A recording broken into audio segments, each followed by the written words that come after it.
Welcome back to the Welsh History Podcast, episode 88, Llywelyn's Legacy. So before we begin the actual podcast, I just want to take a moment to thank every one of you that is listening to this podcast, because without you, this podcast would not exist. And certainly without you, I would not be doing this and doing all this research and looking up all these things and learning quite a lot in the process.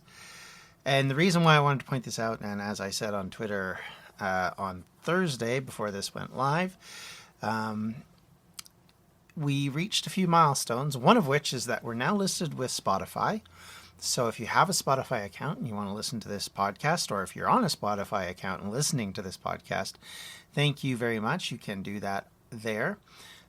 Links are on our social media sites as well. We also hit 300 followers on Facebook, which is amazing and wonderful. And thank you very much for all of you who do follow us on Facebook.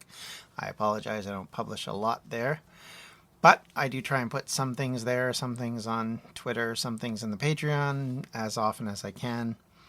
And finally, we're about to hit, probably by the end of this episode going live, we will hit 100,000 downloads for this podcast, which is fantastic. And I cannot express how much that means to me and how much you all mean to me.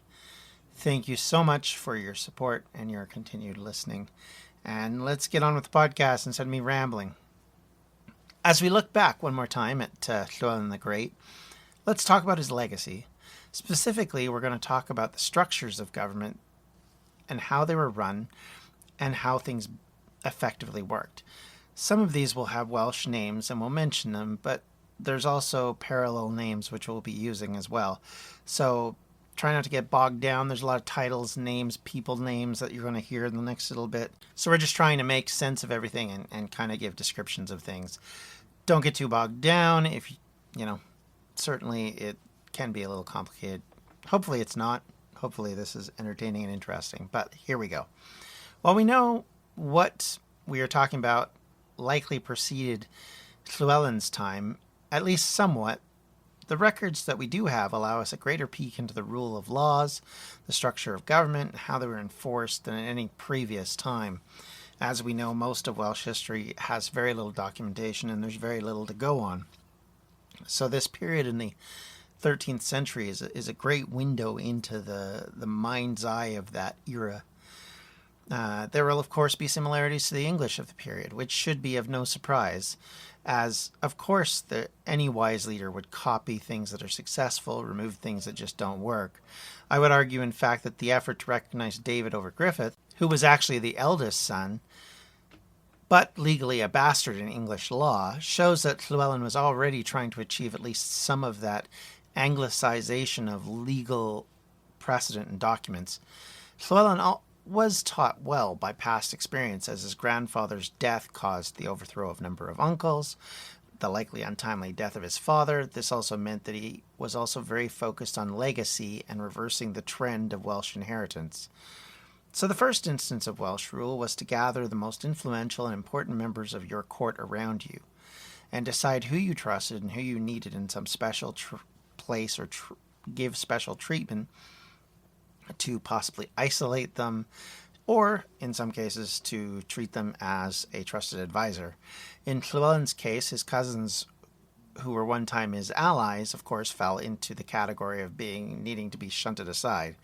And even if they were important at first, they slowly became impediments to his ability and his ambitions.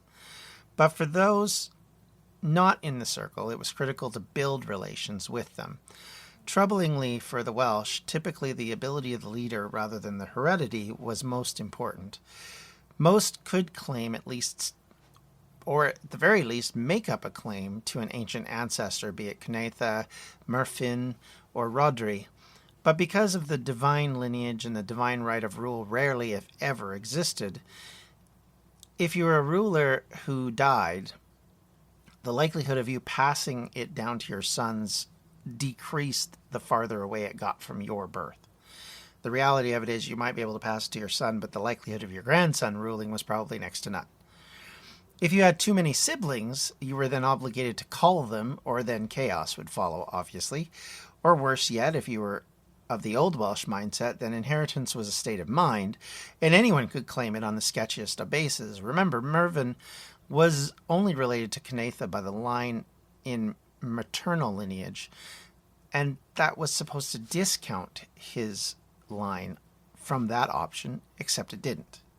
So, if you were ruthless, merciless, and good at war, you were the king. If you failed at any of those, you were likely dead or exiled. The best kings and princes of Welsh independence were very good at being very, very bad men to cross. Llywelyn might have been called the good, but he did commit a number of killings of his own family members to taint that label, and of course he was not without the realm of using and exercising his willingness to take on and destroy people he didn't appreciate, like, or want on certain thrones. So make no mistake, this is a man who was not necessarily good in reality, but he was a very good king. Much like the kings of England, the princes traveled around in retinues visiting places all over their kingdom. This would then mean that various palaces were scattered about to meet the needs of this large army of people. Welsh rulers, like most medieval rulers of the time, had bodyguards, squires, various lords who were members of the court, who then had to be fed. They had to be provided places to sleep, and this was usually done at a high cost in the land which didn't even have its own original currency at this point. The Teulu, the household guard, acted as the final defense for the prince or king. Much like the Praetorian Guard of Roman times, they were there to protect the prince and keep him safe. The court was also the place where sentences, disputes, and other debates were held. The king's lord or prince of the land was the supreme court justice of the day, the final point of appeal, and this would even be true in some clerical cases. At times, the court would hear cases without the prince being present. But as historian David Stevenson noted, whilst the princes were absent from a comote, a small regional division, courts were certainly held in his name, and upon his arrival would probably be accumulations of cases which were beyond the competence of the comote court to determine. So in other words, probably the more difficult, the more awkward, the more particularly nasty decisions were made by the prince, not by the local official. By the time of Llywelyn, the palaces were once again stone fortifications, much like how the Romans had stone administration buildings. The fortifications, some of which survive to this day, at least in some form, were places for the prince to travel to and bring his hoard. And we're going to start saying this, and unfortunately this is the case through all of this podcast, but excuse me if my pronunciation is abysmal, but I will do my best. Dulthulth Dylan Castle and Criccieth Castle are two examples of castles built during Llywelyn the Great's reign. They were obviously influenced by the new systems that were growing in use in Europe during this period and represent Welsh buildings of the High Middle.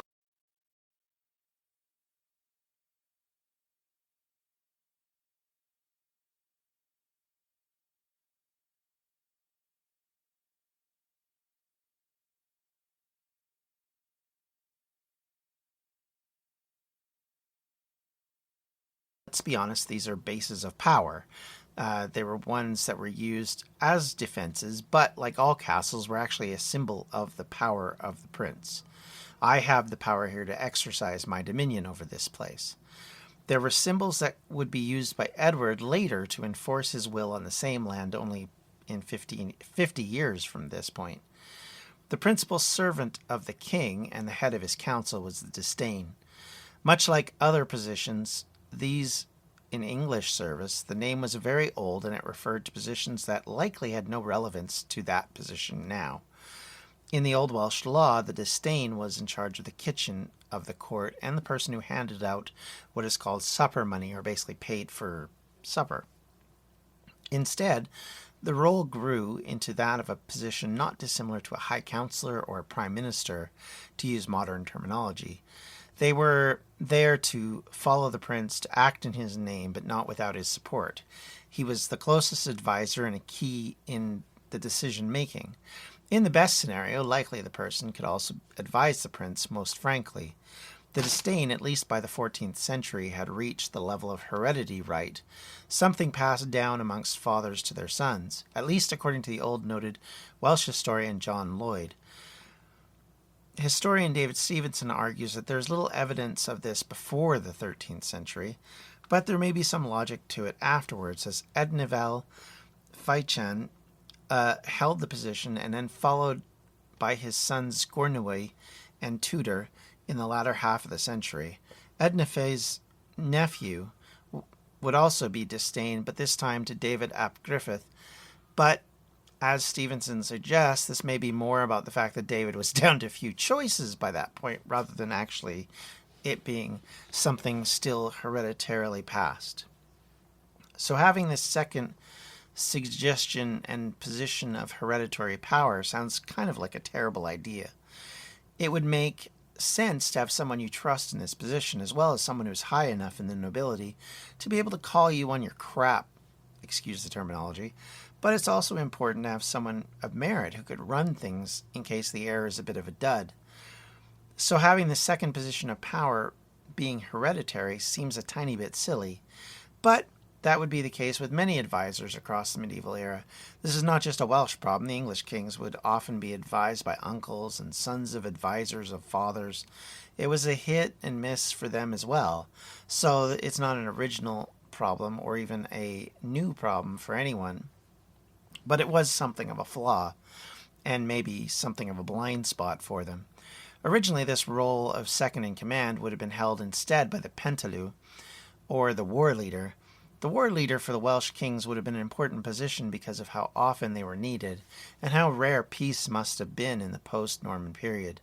But as diplomacy began to supplant warriors in importance, the disdain took hold as the premier office in the power dynamic, and the Pentalw was relegated to more of a supreme generalship with less influence on the overall direction of the kingdom. The other issue with the Pentalw was that traditionally it went to family members, which was a ready-made rival, something that no king or prince wants too close to the power structure. It may have been at one time that Pentalw, at least in the early Dark Ages, was even a supreme position to the king or the prince, which would explain how there were supreme military overlords over various kingdoms. The old Arthur myths, for example, point to this idea of him being a supreme commander rather than necessarily, or high king was another terminology that was used in those Dark Age periods. But of course, that's conjecture. I'm just filling in blanks where it kind of makes sense. The Telu, or the army, was usually well equipped. In this era, it was a more professional army. It wasn't made up of citizen soldiers as such, but rather men who were given armor, weapons, siege engines. They would have battering rams and the like. So they were basically the constant army that was kept around and used when needed, rather than local militias who were called for when they could be used and could be brought forward in case of emergency or in case of a battle. So they were a bit different in that respect, and this was very common across all the medieval period in this era. Another key member of the court was called the Chamberlain. Originally, this position was to care for the king's chamber, thus the name, where a number of precious items were usually stored. Because of that, you might understand how this might be morphing into being in charge of finances in general, because if you're in charge of the precious items, that would make sense. You'd also be in charge of the king's money. The Chamberlain, in effect, became the finance minister to protect the king's purse. This would also be a sensible outgrowth in the changing realities of tax collection and general administration as they grew. Someone needed to be willing to do the accounting and be able to cover finances in a reality where the kings and princes were built more about being strong, charismatic leaders and men of war over being bean counters. And in fact, through much of the medieval literature, the tax collector, the chamberlain, were disrespected and abused as plotting men of no honor. Kings and princes who were seen as too miserly were also not well beloved.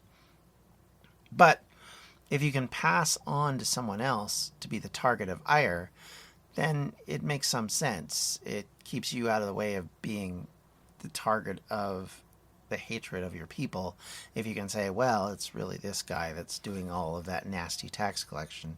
So focus your energies on him or on his several different people that are under him, especially if you're not big on math or maths, depending on where you live, yourself. But even by the 13th century, the Chamberlain, in Welsh called the Gwast Istafel, had been overtaken by the more formal department to handle finances, the medieval treasurer. The treasurer, or vice-chamberlain, became much more important as we go through this process, and in a way it becomes a point of contention because there's not a lot of evidence for the vice-chamberlain, and we'll talk a little bit about that, but I think there is enough evidence to say that this position probably existed because as the kingdom gets more complex, you need more and more administrative people to help run it. In fact, it was Richard of Mold, for example, who served as vice-chamberlain for Llywelyn ap Griffith, who dealt with the paying off of treaties that his lord signed in the 1260s. Dr. Stevenson, our historian of note, contends that these may not necessarily be official positions in government, but rather just points in time when people were needed to take on special projects rather than active members of the bureaucracy of Gwynedd. I would tend to think that it's probably more likely that they were actual positions and that they were a part of a bureaucracy, if for no other reason than it's modeling itself after the English crown at this time, and they were doing a lot of this, and a lot of other positions exist. Why wouldn't these be more normalized? But it all goes to say this is all about the paucity of evidence rather than actual fact, because we just don't have enough to say, oh yeah, that definitely was the case with this particular title. They did this or they did that. We can only say, question, because they're not mentioned a lot, where is that an evidence that they didn't exist that often, or is it evidence that they just weren't mentioned a lot? We don't know. In religious matters, the household priest, or Offared Tello, played a critical role in helping their princes and kings in spiritual matters and in negotiations with clergy across the kingdom, and obviously making things work within the kingdom. Obviously, this is where we get the term cleric and clerical and all of those kind of things in English from, is the fact that they generally handled those kind of roles. And the reason why it was such a critical role and why the clergy, of all people, were the ones that held it is because in a world where literacy was not yet something prized, they would be some of the few who could write and read documents, as they had done for hundreds of years. And it was definitely the case even in the High Middle Era, when literacy starts to become more of a general thing that people in nobility want to have, and in a century prior to, where the University of Paris and Oxford were established. But this is not general. In Wales, as one could note, the first degree granting institution would not actually be founded until 1822. So there were a few places outside of the clergy where one would be able to gain the literacy, to be able to write documents, to be able to create charters. And so, of course, most of this would fall to the clergy. And it would make sense. It would obviously be a role that they would be adept to doing. So having them in clerical positions and administrating all of this paperwork makes perfect sense. And the main key figure in that was someone called the Chancellor, or the Kinghalar. Some historians contend exist in the late courts of Gwynedd, and were the ones really in charge of paperwork, treaties, charters, and pronouncements written down from the mouth of the prince. They would also serve the role as chief diplomat for the prince, as there was evidence that the Archbishop of Asfath served in this role. He was apparently sent to negotiate with Henry III, for example, by Prince David ap Llywelyn. Along, again, showing that clerical link and showing that they were important not just for what they could write and read, but also the fact that they could, from their experience and from their training, negotiate with great lords and kings of other places. Likely they had roles in that simply because they were some of the few very educated people in the area, and also because generally like an archbishop is not going to be a young man. He's going to be, in all likelihood, a fairly elderly man who's been around the block, knows how to speak to people in power and speak well with them.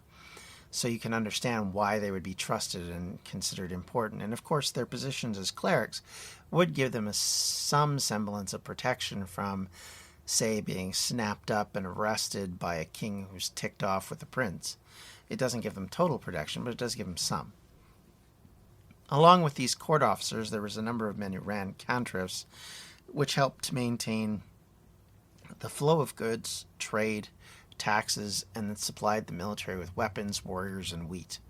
Much like all nations, Gwynedd ran on the back of its officials, be they noble, common, or peasant class.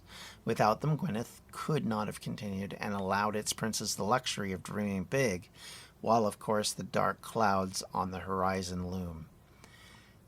Thank you all so much for listening. Next week, we're going to get into David ap Llywelyn as we move away from the Great into his son, and of course talk about his time as Prince of Wales. And as we leave Llywelyn the Great, it is one of those things where you realize you're leaving behind somebody important, somebody significant, and someone who has left a legacy on Wales that is indescribable in a lot of ways. And I think we are lucky to be able to talk about someone like that, and about his wife Joan, and about how he thought and worked and tried to create a kingdom for his son that would last beyond his immediate heirs and continue forward after that. And I think he did the best he could in that circumstance, in that situation. And I think it shows in the fact that he set up positions like these that we talked about, which normalized the kingdom and made it much more bureaucratic. You have to remember that before the arrival of the Normans, we don't know what bureaucracy existed in Wales. But what we do know is that the bureaucracy that had existed under the Roman period disappeared with the Romans. And the semblance that came back certainly was a pale shadow of that. You know, the strong men that probably took hold in power spots across Wales and across Britain in general were not built to have an administrative power source, did not have a massive level of coinage and food and all these things to build and hold, maintain mass armies. And it isn't until you get to the medieval period in proper that starts to become important, and you have this change from citizens and servants to actual professionals who are brought into those roles. So it's important that we talk about this, because of course you have to understand that for every king and prince and lord, there's all of these people underneath who are doing a lot of the work, who don't get talked about, whose names aren't known to us for the most part, but who contribute massively to the effective running of the kingdom and keeping the kingdom afloat, when sometimes you have princes, kings, and lords that aren't the greatest, who don't have an interest in raising the kingdom and keeping it going, who really only enjoyed the war they fought and kind of find peace annoying. All of those people need to, in a way, be protected, and I think that's an important thing to note with this. So with all that in mind, as I said, next week we're going to get into, or not next week, but next time we'll get into David and his legacy, and then of course we'll then move on to Llywelyn ap Griffith, and we'll be moving ever closer to the end of independence, and that will probably happen around the end of the year, so look forward to that, and then we get into the aftermath. Until next time, everyone, thank you so much for listening. Thank you if you're new, and thank you if you've been listening since the very first episode, right from day one. I appreciate you all, and if you have any comments, questions, or concerns, you can reach me on Twitter at Welsh History Pod, at Welsh History Podcast on Facebook, and you can also reach me at welshhistorypodcast@gmail.com, and throw a question, throw a comment, throw a concern at me, and I will make sure I try and at least answer it. And if you are a Patreon member, no, I haven't forgotten. I will be getting an episode out very shortly. It's just I've been very busy this week. And hopefully we'll be able to put something out for you guys soon enough. Until next time, everyone, take care. Thank you. Have a great day. Bye. This has been a Distractions Media production. And for everything we do, check out distractionsmedia.com. I'm Ken Harbaugh, host of the new Medal of Honor podcast from Evergreen Podcasts, brought to you in partnership with the National Medal of Honor Museum. In each 3-minute episode, we'll learn about a different service member who distinguished him or herself through an act of valor. We'll include stories from the Civil War to Iraq and Afghanistan, and from all branches of the military. We'll talk about service members who were overlooked for the medal at first due to their race or religion, and about those who were celebrated at the time. We'll hear stories of soldiers like Audie Murphy, future Hollywood star who mounted a burning tank to hold off German infantry in World War II. And people like Dr. Mary Edwards Walker, a Civil War Army doctor and the only woman to receive the Medal of Honor so far. Learn about these heroes and more wherever you get your podcasts.